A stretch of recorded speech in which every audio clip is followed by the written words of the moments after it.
inversionistas. En este webinar se abordará el tema consecuencias de las limitaciones de la dinámica estructural en casos reales, y está a cargo del maestro en ingeniería Carlos Mauricio Patlán Manjarres. El maestro Carlos, además de un gran ingeniero, ha destacado en su vida estudiantil. Ingeniero civil egresado de la Universidad de Guanajuato, titulado bajo la modalidad de excelencia académica en 2016. Reconocimiento al mejor desempeño en ingeniería civil de la generación 2011-2016. Reconocimiento al mejor desempeño en ingeniería civil durante el año 2016. Maestro en ingeniería en el área de estructuras por la Universidad Michoacana de San Nicolás de Hidalgo, titulado con la tesis Control de vibraciones sísmicas y eólicas en una estructura esbelta, obteniendo mención honorífica en 2020, reconocimiento al mejor desempeño en los ciclos 2019 y 2020 en la maestría en el área de estructuras, autor y coautor de artículos de revistas internacionales Q1 y de Congreso, y como profesionista, 5 años de experiencia en la práctica profesional, de las cuales 2 años como encargado de oficina de estudios y proyectos en el área de vías terrestres, y 1 año como ingeniero de proyectos en el área de ingeniería estructural, 2 años como ingeniero de proyectos en el área de ingeniería sanitaria. Sin más por el momento, cedemos la palabra al maestro Carlos. Muchas gracias, Álvaro. Antes de comenzar, pues agradecer al capítulo de la SMIEUG por hacerme la invitación. Para comenzar esta plática me gustaría iniciar con un ejemplo. Por ahí del mes de noviembre del año pasado, en 2019, mis vecinos decidieron construir un letrero en el patio de su casa. Una estructura normal, ¿no? Como lo quieran ver. Entonces, pues realizaron un ahorro, invirtieron su dinero, lo rentaron y les fue bien porque rentaron ambos lados del letrero y les estaba yendo muy bien. Por ahí del mes de marzo de este año, en un día como cualquier otro, comenzó a oírse un ruido muy aparatoso y era debido al viento. Pensamos que era porque uno de nuestros vecinos, otro, tiene una techumbre metálica, entonces pues oía el ruido de las láminas, ¿no? Pero bueno, yo tengo una mascota, un gato, el cual pues es sumamente flojo y le encanta estar en el patio tomando siestas de sol. Ese día que se escuchó el ruido, el gato entró gritando y no, fue un escándalo brutal. O sea, para ser tan flojo, llegó muy rápido a la casa. Si hubiera hablado español, hubiera gritado algo así como, ¡ayuda! El evento duró aproximadamente como 1 o 2 minutos a lo mucho. Cuando se calmó todo, salimos a ver qué era lo que había pasado y ¡pum! El letrero había quedado así. Esta es una fotografía real del letrero del vecino. Y puedo decirles que al día de hoy este letrero sigue sin reparar, produciéndoles a ellos pérdidas económicas, y afortunadamente no pasó a mayores, no hubo daños a personas ni nada y solamente topó ahí. Y de la persona que lo hizo, pues la verdad no sabemos ni idea. Quise empezar con este ejemplo porque pone en tela de juicio que no prestamos atención a los fenómenos que ocurren en la realidad. Probablemente a lo mejor este letrero estaba bien diseñado, pero quiero preguntarles, sobre todo a las personas que son ingenieros, que si realmente son conscientes de lo que están haciendo. Si se fijan realmente en el porqué de las cosas o simplemente agarran el reglamento y lo aplicamos y que sea lo que Dios quiera. Pues dicho esto, vamos a comenzar explicando las acciones que ocurren, las acciones dinámicas que ocurren en las estructuras. Existen diversos tipos de acciones, algunas son más comunes que otras. Por ejemplo, de las que son menos comunes que nos topemos en la práctica profesional, pues son las explosiones o también son las vibraciones producidas por maquinaria. Pero entre las que son más comunes tenemos a la parte del viento. Pero esta parte del viento normalmente decimos, no, es que el viento no pasa nada, no daña las estructuras, y no quiero decir con esto que no diseñemos por viento, sino que normalmente tendemos a subestimar su fuerza. Y por otra parte, tenemos al sismo, al cual le prestamos demasiada atención y con justa razón, porque el daño que produce para la humanidad es realmente gigante, ¿no? Tanto en pérdidas económicas, pero lo más importante para nosotros, vidas. Debemos de cuidar mucho la vida de las personas. Y en la práctica profesional, ¿qué solemos hacer cuando diseñamos por sismo? Bien sencillo, agarramos un modelo, que por cierto lo hacemos elástico.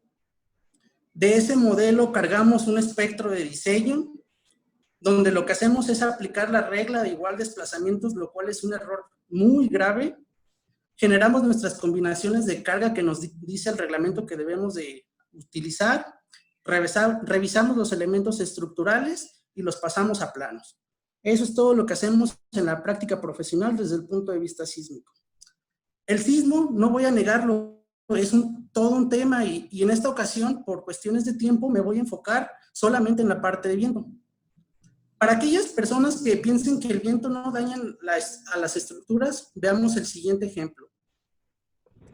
Este ejemplo es una estructura que es realmente muy sencilla. Podemos ver que el viento no es ni siquiera extraordinario, pero sin embargo hay daños. Podemos ver cómo colapsa y cae sobre algunos vehículos.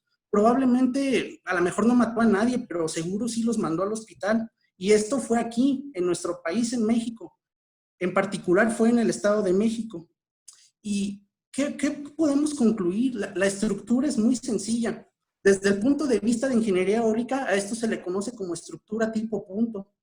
Y desde el punto de vista de la dinámica estructural, es un sistema de un grado de libertad. El viento parece estar en flujo laminar porque no vemos alguna turbulencia. Y además, la estructura es regular. Si nos fijamos, no tiene ninguna excentricidad en el área expuesta, porque normalmente luego se nos ocurre que le vamos a poner, vamos a recargar un poquito al tablero para que se vea un poquito mejor para los vehículos que van circulando. Y normalmente eso produce torsión en la estructura y nunca se le suele considerar. La diseñamos como si fuera un sistema de un grado de libertad. Este es un ejemplo de que todavía no terminamos de entender a la dinámica estructural, que no la aplicamos bien y sobre todo que no entendemos a la ingeniería eólica. Y para esto me gustaría decirles que cuando yo estaba indeciso entre estudiar la maestría o dedicarme al ámbito profesional, algunos de mis compañeros de mi trabajo, sobre todo los que eran mis jefes, me llegaron a decir, no, Carlos, es que una persona que tiene 5 años de experiencia laboral sabe mucho más que una persona que tiene estudios de maestría. Cuando me dijeron esto, yo me quedé impactado. No supe qué decir. Pero ahora, en retrospectiva, puedo decirles a esas personas que por favor cambien su forma de pensar. Quedarse así con ese tipo de ideas no los va a llevar a ningún lado. Y para las personas que quieran seguir creciendo, me gustaría presentarles algo que yo apliqué, que entendí en la maestría, que se llama Mastery Learning. ¿Y en qué consiste en esto? Es una explicación de la etapa de aprendizaje visto desde otro punto de vista, donde comienzas por querer aprender algo que es nuevo. Aquí tú no sabes lo que no sabes. A esta etapa se le conoce como desconocimiento. Conforme empiezas a practicar y a aprender y a leer sobre las cosas, te vas haciendo bueno, pero eventualmente llegas a un techo, donde tú crees que sabes, pero en realidad todavía no sabes. A esta etapa se le conoce como confianza estúpida. Si te das cuenta de ese techo, caes en un bache, porque ahora te das cuenta de que sabes lo que no sabes. A este punto se le conoce como decepción realista. Pero si te quieres superar y lo vuelves a intentar, primero la curva de aprendizaje se vuelve muy dura, pero eventualmente se vuelve más sencilla, hasta que tú dominas el tema, donde finalmente lo sabes. Me gustaría invitarlos a todos a que conozcan y apliquen esta metodología, porque les va a permitir dominar cualquier tema en el cual quieran aprender. Retomando por qué se caen los letreros, pues la razón que yo le puedo dar es que no entendemos el porqué de las cosas. Y me gustaría aquí que revisáramos algo que viene en nuestro reglamento. Lo voy a leer textualmente. En la determinación de las velocidades del viento, solo se consideraron aquellos efectos producidos por las tormentas que ocurren normalmente durante el año en todo el país y causados por huracanes en las costas del Pacífico, del Golfo de México y del Mar Caribe. Y aquí en esta diapositiva señalé por una razón a los huracanes y quisiera hacer una reflexión sobre ello. Cuando Alan Davenport, que es considerado el padre de la ingeniería eólica dentro de la ingeniería civil, adaptó los conocimientos de la ingeniería aeronáutica, todo su trabajo se basó considerando que el flujo es laminar. Entonces díganme ustedes, porque nosotros somos el único país del mundo que considera los huracanes. ¿Creen ustedes que está bien eso? ¿Que un huracán es flujo laminar? Eso es una consecuencia de que no entendemos el porqué de las cosas. Pero a pesar de todo tenemos un reglamento, un manual, el cual pues lo utilizamos y pues supongamos que nosotros se nos encarga diseñar un letrero, el cual yo me di a la tarea de que sea un letrero más complicado que de lo normal. Es decir, vamos a tener que hacer tanto un análisis estático como un análisis dinámico. Este letrero es ficticio y lo ubiqué por cuestiones de mi trabajo de investigación en la ciudad de Morelia, pero la metodología no cambia para cualquier parte del país. Y me gustaría decirles que este ejemplo se encuentra mucho más detallado en mi trabajo de investigación, donde si pueden consultarlo, pues les recomiendo que lo hagan. Sabemos que para que tengamos que hacer un análisis más complejo, un análisis dinámico, la estructura tiene que ser sensible a las ráfagas de viento. Es decir, que cumpla la regla 1.550, que el periodo sea mayor o igual a 1 segundo, que la relación de esbeltez sea mayor que 5 o que la altura de la estructura sea mayor de 50 metros. Si cumple cualquiera de esas tres cosas, la estructura es sensible al viento y tenemos que realizar un análisis dinámico. Entonces, lo primero que vamos a hacer es presentar las dimensiones de este letrero. Este letrero tiene un ancho de 16 metros y un alto de 8 metros. La altura al punto de aplicación de la carga H es de 24 metros. Quiero decir que la altura libre del poste es de 20. Suponiendo que vamos a proponer un tubo de acero de 1 metro de diámetro con 2.5 pulgadas de espesor, pues vamos a ubicar primero dónde está este letrero. Para la ubicación, supuse que el terreno es de tipo 3 con una topografía normal. Y como podemos ver en la imagen, no tiene ninguna excentricidad ni alguna otra particularidad geométrica. El punto es que con estas propiedades quiero que el letrero tenga un periodo en el límite, es decir, 1 segundo para poder tener que hacer el análisis dinámico. Entonces, utilizando el manual de diseño de obras civiles del 2008, que es la versión vigente, vamos a tener que hacer una parte estática y posteriormente una parte dinámica. En la parte estática, primero, lo que vamos a hacer es clasificar a la estructura, que resulta que es tipo B y le corresponde un periodo de retorno de 50 años. Entonces, ya con este periodo de retorno vamos a obtener la velocidad regional. Para la velocidad regional tenemos de 3 sopas. La primera de ellas es que tenemos un ojo súper preciso y nos vamos a un mapita como este que viene en el manual y ubicamos más o menos dónde está la ciudad donde vamos a hacer el diseño. Por otra parte, si tenemos suerte, en la parte final del manual vienen unas tablas donde se encuentran las principales ciudades del país y si viene ahí la ciudad donde estamos realizando el análisis de la estructura, pues bien, ya la hicimos. Y la última de las opciones es que si tenemos el sistema viento, pues es bien sencillo porque nada más ponemos las coordenadas donde está ubicada la estructura, su periodo de retorno y listo, ya nos da la velocidad regional. Usando esta última opción y para las coordenadas donde supuse la estructura, da una velocidad regional de 34.72 metros sobre segundo, que quiere decir 125 kilómetros por hora. Que si revisamos las tablas al final del manual, recomiendan usar 120 kilómetros por hora. Así que por ahí andan del orden las dos velocidades. Lo que buscamos conocer de la parte estática es la presión efectiva.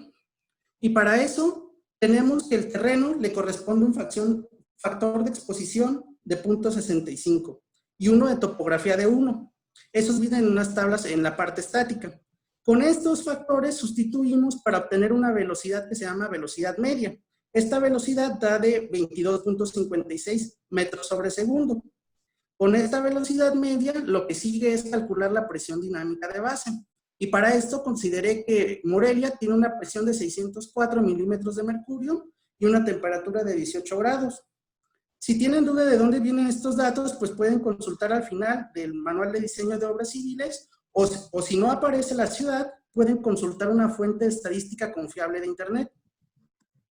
Con estos valores, la presión dinámica de base da de 252.24 pascales, que sustituyendo la fórmula del coeficiente de arrastre que viene en el reglamento, tenemos una presión efectiva de 366.89 pascales. Y ya con esto terminamos por resolver la parte estática. La siguiente parte es ver cómo actúan las ráfagas del viento. Y entonces por eso nos vamos a centrar en la sección 4.4 del manual para obtener algo que se llama factor de amplificación dinámico. En esta parte requiere una gran cantidad de trabajo para obtenerlo, pero aquí yo lo resumo en algo que son presentados como 4 escalones. Aquí se presenta el resumen, pero voy a tratar de irlo desglosando y tratar de explicar todo el trabajo que tenemos que hacer. Como sabemos, la sección es prismática y lo primero que vamos a obtener es un índice de turbulencia que da de 0.17. Y con esto vamos a subir el primer escalón para buscar obtener el factor de amplificación dinámico. Lo siguiente que vamos a obtener es la longitud de escala de turbulencia, que da un valor de 82.30 metros. Y con estos valores que tenemos conocidos hasta aquí, ya podemos conocer el factor de respuesta de fondo, que vale 0.71. Y subimos el segundo escalón. Lo siguiente es obtener el factor de respuesta de resonancia y requerimos la densidad de potencia del viento, las funciones de admitancia y siguiendo la recomendación que tiene el reglamento, vamos a despreciar el amortiguamiento aerodinámico. Calculando los valores requeridos que requiere la función, vamos a obtener un factor de respuesta en resonancia de 0.50 y subimos el tercer escalón.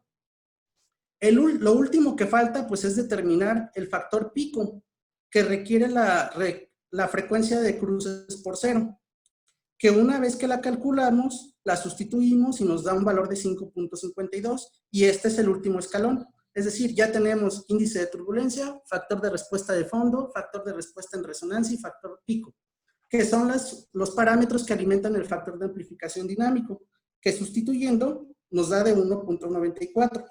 Y esto, aquí, es donde termina la parte del análisis dinámico.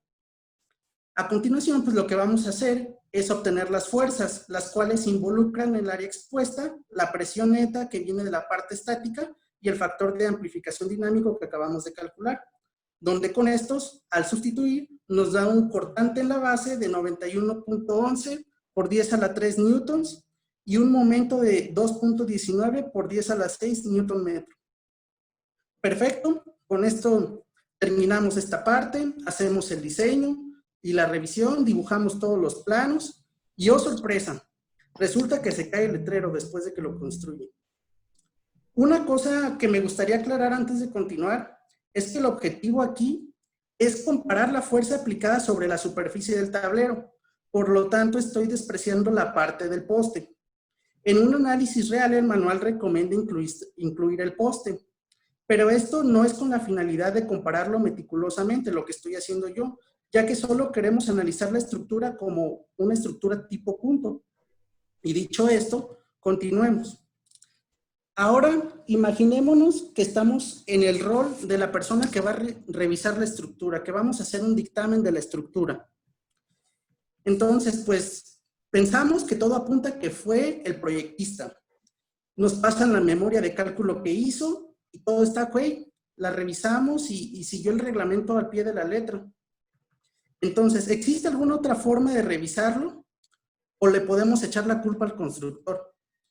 Porque también puede pasar, ¿no? Que el constructor no haya respetado el proyecto o que el proyecto no haya venido suficientemente detallado y por eso no fue bien ejecutado. Estas ideas se escapan a este trabajo. Vamos a culpar al proyectista, pero ¿cómo lo demostramos? Pues bien, hay otra forma de realizar los análisis y de diseñar la estructura, pero requiere que entendamos el porqué de las cosas y sobre todo algo muy importante es que requiere que la persona que lo haga sepa programar. Y yo sé que tal vez no les guste, que incluso les parezca difícil o que crean que no están hechos para ellos. Pero déjenme decirles una cosa, el mundo funciona con dos cosas, con dinero y con software. Y la van a tener muy difícil afuera si no saben programar. Les pondré un ejemplo de la diferencia entre saber programar y no. En uno de los trabajos que tuve, cuando comencé, pues no tenía idea, porque cuando recién entré, tenía las bases de la universidad, pero realmente no sabes cómo es un trabajo en el mundo real hasta que estás ahí. Comencé a trabajar en el área de proyectos y me daban trabajo pesado, como para 3 o 4 semanas. Y al principio, pues sí, me tardaba eso. Y ya conforme vas adquiriendo experiencia y práctica, pues te tardas a lo mucho 15 días. Pero empiezas a observar que hay muchas cosas que son repetidas. Hasta que... Ahorita te paso. Hasta que después, con la práctica, decidí hacer algunos pequeños scripts que me ayudaban a sacar el trabajo más rápido. Esos pequeños scripts o líneas de código se fueron haciendo cada vez más robustos, hasta que ese trabajo que me tomaba de 3 a 4 semanas al principio, ya con práctica y todo bien optimizado, me llevaba inclusive a veces de 2 a 3 horas. El resto del tiempo pues lo aprovechaba para mejorar mis habilidades de programación o aprender cosas nuevas.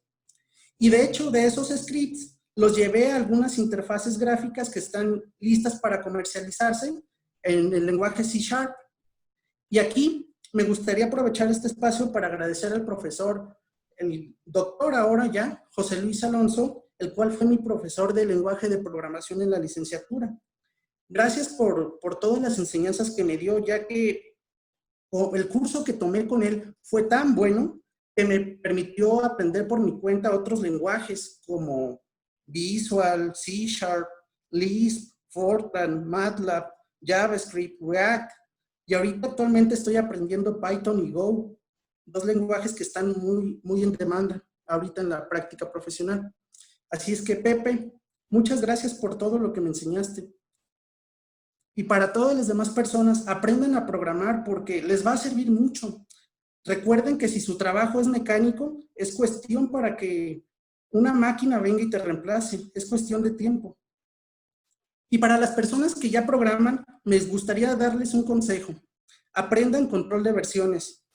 Es increíble todo lo que pueden realizar utilizando control de versiones, ya que en lugar de estar haciendo copias y copias y copias de versiones, que la versión 1, que la versión 2, versión 3, versión final, ok, en lugar de eso tienen un sistema que les controla todos los cambios y les permite trabajar en proyectos más grandes, no solo de código, también funciona para proyectos de ingeniería civil y eso les permite colaborar entre varias personas sin que se estén pisando entre ellos.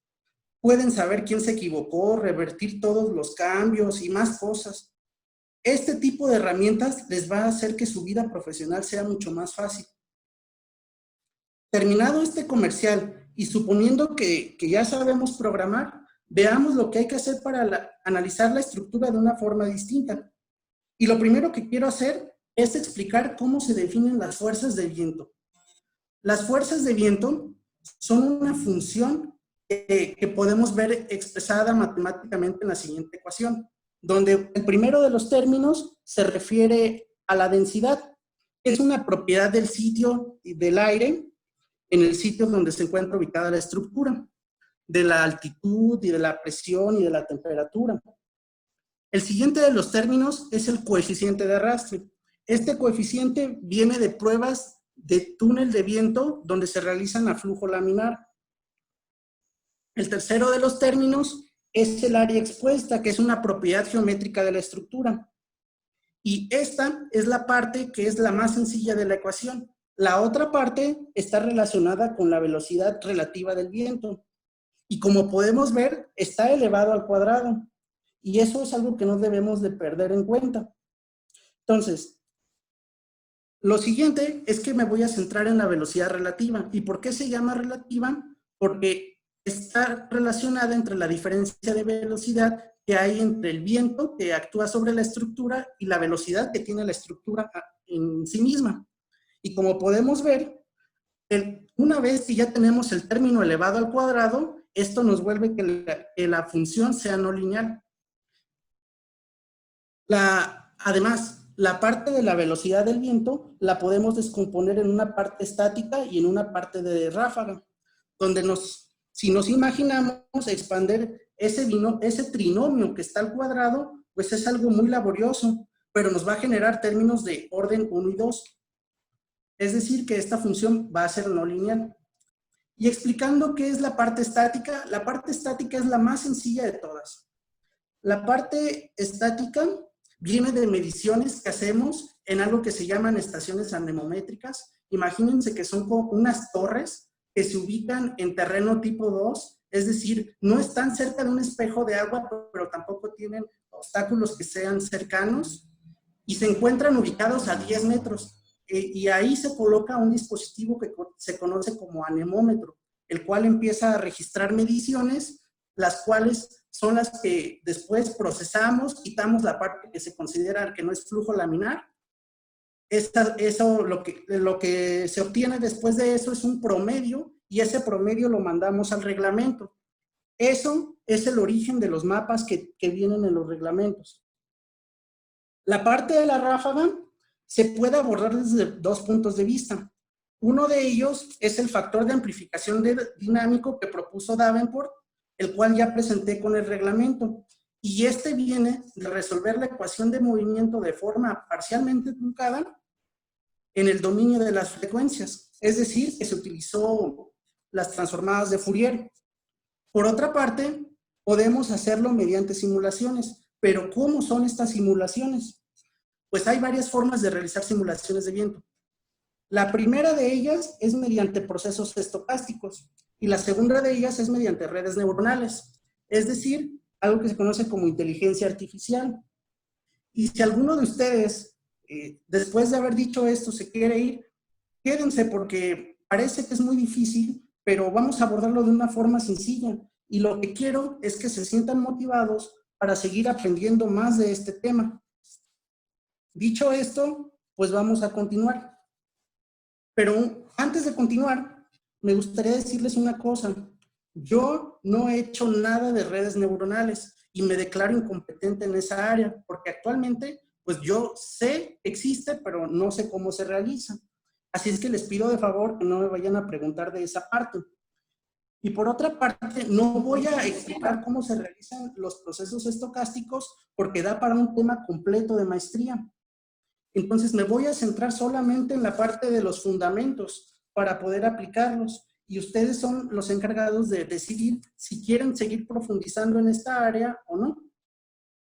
Bueno, lo siguiente es que vamos a definir las propiedades del viento, pero las propiedades estadísticas del viento y sobre todo en flujo laminar. El viento en flujo laminar tiene 3 propiedades. Es ergódico, es estacionario y es de media cero. Suenan palabras muy rebuscadas, pero los voy a explicar de una forma simple. Ergódico, imagínense que tenemos un registro, el cual dura tal vez 600 segundos. Y supongamos que tomamos una muestra aleatoria, por decir, entre el segundo 50 al segundo 150. Y sacamos las propiedades estadísticas, la media, la desviación, la varianza. Esas propiedades estadísticas deben de ser iguales a la del registro completo. A eso se refiere a que sea ergódico. Estacionario quiere decir que si Yo tengo una simulación y realizo otra simulación y realizo otra simulación. En todas las simulaciones que yo realice, las propiedades estadísticas van a ser iguales, van a existir, van a ser iguales y no van a cambiar sin importar qué simulación esté tomando. Y la media cero se refiere a que la media de la ráfaga, de la U minúscula que se veía en las ecuaciones, debe de ser un cero. O sea, matemáticamente es un cero. Para poder usar las simulaciones de viento, voy a utilizar una que se conoce como técnicas espectrales, las cuales producen un registro sintético que está basado en una función de densidad de probabilidad gaussiana. Lo que hago aquí es que con un espectro que define cómo se comportan las ráfagas de viento en flujo laminar, alimento a una que se conoce como representación espectral, que lo que hace es considerar cómo se comportan los remolinos y los vórtices del viento. A los remolinos se le conoce como índice de turbulencia y a los vórtices se le conoce como longitud de escala integral, que si recuerdan son conceptos que aplica el reglamento. Entonces no estamos haciendo algo distinto. Lo que obtenemos después de realizar la representación es un registro que es sintético y que es ergódico, estacionario y que tiene media cero. Eso, pues es nuestro primer acercamiento a la parte de simulaciones, pero no se sienten mal si todavía no me entienden. Requiere un curso dedicado, como ya lo mencioné, y lo importante es que quede afianzada la idea de que aquí lo que buscamos es obtener la ráfaga. Una vez que tenemos la ráfaga de viento, lo que sigue es obtener las fuerzas para poder diseñar, pero aquí tenemos una controversia, porque los autores no se ponen de acuerdo entre cómo es de verdad la función de fuerzas de viento. Unos dicen que es una versión modificada de la ecuación de Morrison, otros dicen, no, es que vamos a truncar los términos de segundo orden porque esos no pintan para la ecuación, son muy chiquitos. Otros más dicen, no, vamos a quitar los términos, todos los términos que sean relacionados con la velocidad de la estructura, si recuerdan esa parte. Y a esto, cuando hacen esto, a lo que se refiere es a despreciar el amortiguamiento aerodinámico, cosa que vimos que también el reglamento recomienda. Y vamos a ver algo que viene aquí en el reglamento, es una cita en la parte dinámica, y vemos que dice, el diseñador podrá consultar al especialista sobre la necesidad de realizar estudios específicos para estimar el amortiguamiento aerodinámico o despreciarlo, dada su gran incertidumbre. Como podemos ver, pues la función es no lineal y el reglamento, como no puede resolverla, se lava las manos. Como se imaginan, el viento pues no se parece a ninguna otra acción que haya en la naturaleza. De hecho, aquí en los resultados que voy a presentar únicamente la parte linealizada y la parte no lineal. La parte linealizada porque es lo que vamos a encontrar normalmente en la literatura, y la parte no lineal porque es lo que es matemáticamente correcto.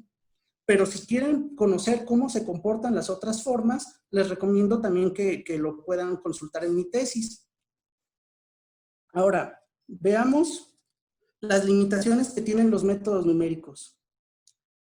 Si nosotros quisiéramos integrar la ecuación de la forma no lineal, que es la matemáticamente correcto, pues normalmente pensaríamos en el método de Newmark, en el método de Bethe, en el método de Wilson, todos esos métodos que están basados en diferencias finitas, en residuos pesados o en combinaciones de estos. Pues, oh sorpresa, se van a dar cuenta de que estos métodos no pueden integrar la ecuación de movimiento así. Estos métodos no están pensados para este tipo de problema. ¿Y es posible integrarla así? Sí.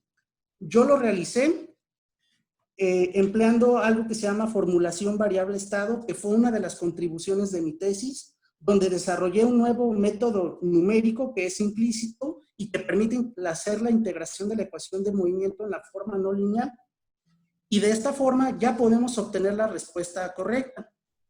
Y aquí en este punto me gustaría agradecer al doctor Francisco Domínguez Mota, el cual, pues, gracias a sus contribuciones, a su apoyo y a su paciencia, me permitió aportarle un poco al área de la ingeniería eólica. Él es un profesor de la maestría en ingeniería en el área de estructuras de la Universidad Michoacana y es una persona realmente extraordinaria.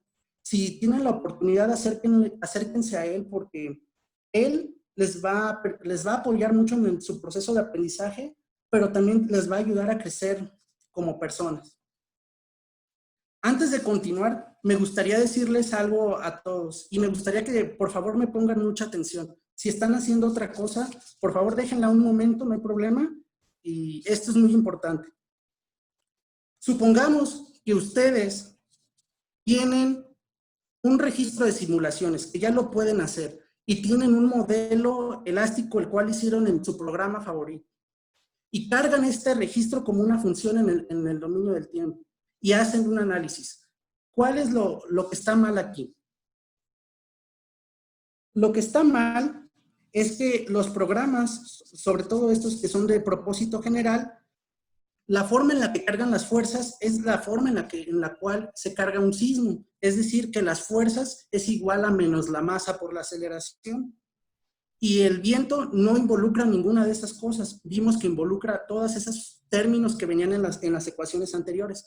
Entonces, si ustedes cargan el registro de viento a un programa comercial sin saber lo que están haciendo, se van a meter en un problema porque no están haciendo bien las cosas. Dicho esto, veamos cuáles son las diferencias entre truncar o no la parte de la respuesta de la estructura.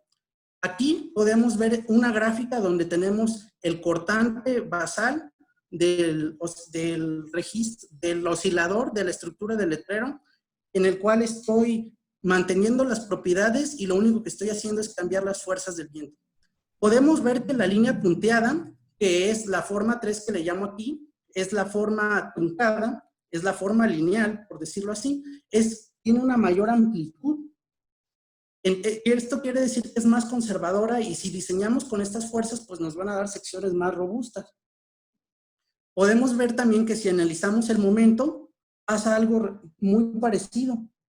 Y aquí queda una evidencia de que ese amortiguamiento aerodinámico que mencionan los autores sí existe. Al resolver la ecuación dinámica de forma no lineal, podemos ver que sí existe. Y ahora, ¿cómo podemos comparar contra el reglamento? Para comparar en el sentido estricto, lo que tendríamos que hacer es hacer 20 simulaciones y analizar 20 veces la estructura. ¿Todo esto por qué? Pues recordemos que lo que estamos haciendo no es determinista, es algo probable. Entonces, tenemos que buscar la máxima respuesta probable, que si solamente lo hacemos una vez, puede ser que no sea la condición más desfavorable. Lo que tenemos que hacer es, de esos 20, obtener la respuesta máxima de cada uno de ellos y después obtener el promedio de todas estas respuestas máximas. Y esa es con la que debemos de diseñar. Y aquí voy a decir que en mi trabajo de investigación solo alcancé a realizar un solo análisis por cuestiones de tiempo, pero esto nos da una idea de la diferencia que hay entre el reglamento y realizar el análisis dinámico. Veamos cómo dan los cortantes.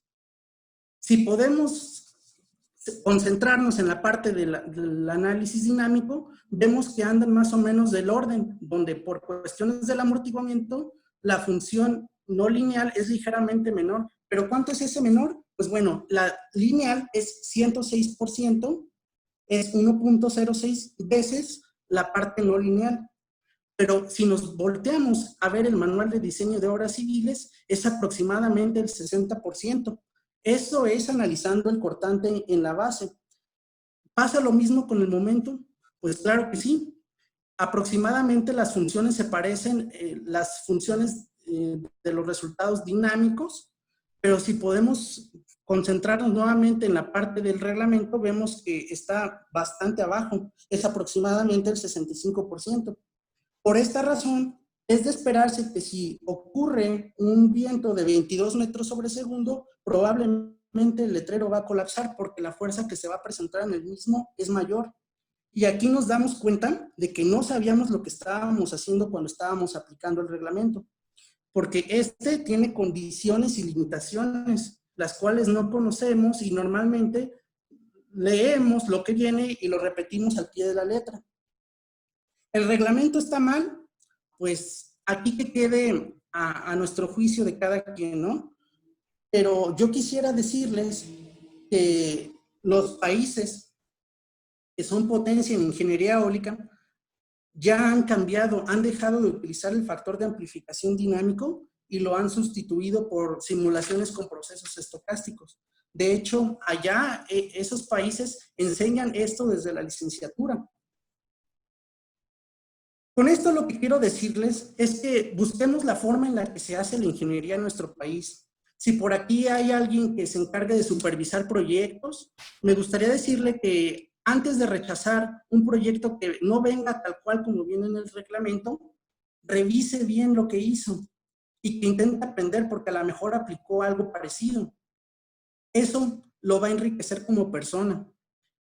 También me gustaría hacerles hincapié a que hay que dejar de interpolar linealmente. Interpolar linealmente estaba ok en el pasado, pero aquí les presento una superficie que generé mediante esta gráfica, que normalmente la interpolaríamos en la gráfica, en la práctica profesional mediante una aproximación lineal. Actualmente tenemos herramientas que nos permiten generar este tipo de polinomios, entonces hay que aprender a usarlas y hay que aprovecharlos. Y continuando con esto, pues hay que aprender de las personas que hacen las cosas distintas. Al principio nos va a costar trabajo, pero recuerden que no todo está dicho. En uno de mis trabajos, cuando llegaba a hacer las cosas de forma distinta, me decían a la hora de revisarme, a ver, Carlos, explícame qué es lo que hiciste. No, ya les explicaba y después de eso me decían, no, fíjate que está mal, vas a tener que volverlo a hacer todo. Decía, ¿por qué está mal? Fíjese que también se puede hacer así. Y a lo que me contestaban ellos, ¿acaso crees que un recién egresado me va a venir a mí a decirme cómo se deben de hacer las cosas? Para las personas que son así, tengan humildad y aprendan cuando algo es diferente. Probablemente, a lo mejor, puede ser que sea mejor, porque en la vida profesional tenemos de dos alternativas.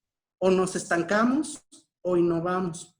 Estancarnos nunca funciona, porque cuando el mundo cambia y el mundo cambia constantemente, no vas a estar preparado. En vez de eso, elige innovar. Como ya dije, el mundo cambia mucho más rápido de lo que podemos aprender. Y por eso la alternativa es nunca parar de aprender.